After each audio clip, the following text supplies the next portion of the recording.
Welcome to Tuesday's Look North. In tonight's headlines, growing numbers of children at risk from sexual exploitation on Teesside.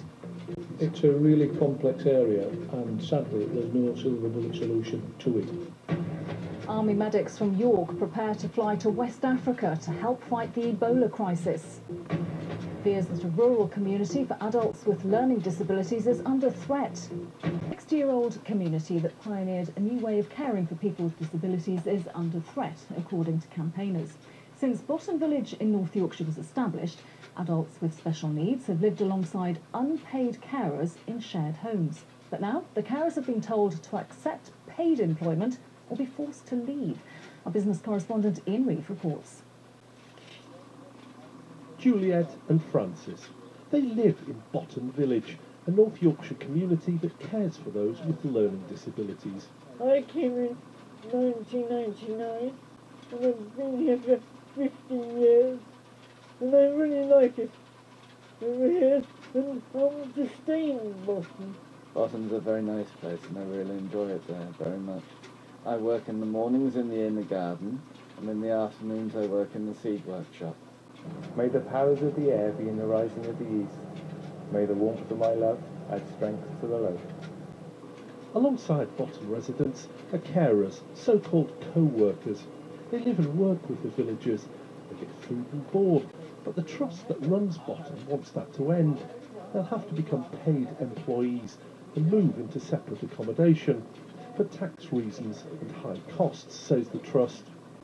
Fran's son Dan has been at BOTTON for 9 years. She dreads the looming changes, the turning on its head of a community of equality. He and I would think the majority of villagers are going to be heartbroken. They live with families, they live as part of families, and suddenly that is going to be taken away. They're going to live separately. The trust has now written to co-workers, telling them that if they don't agree to the new deal, they could be dismissed. The issues galvanised this part of North Yorkshire with public meetings and an action group determined that the co-workers shouldn't be forced away from the people they've cared for and shared their lives with. Let's be quite clear, they will leave with nothing. They've given their life to BOTTON, they've given their life to the charity, and all the charity is giving them in return, frankly, is the boot.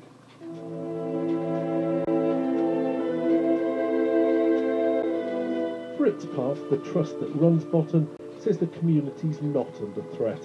It won't close, as has been claimed, but merely become compliant and safe, and the unique way of life is valued.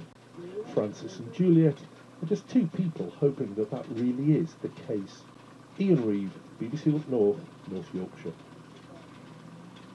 Well, the Chief Executive of the Camp Hill Village Trust, Hugh John, also told us that managers have been trying to engage with co-workers since May about the required changes. Many co-workers have done so, but some have continued not to.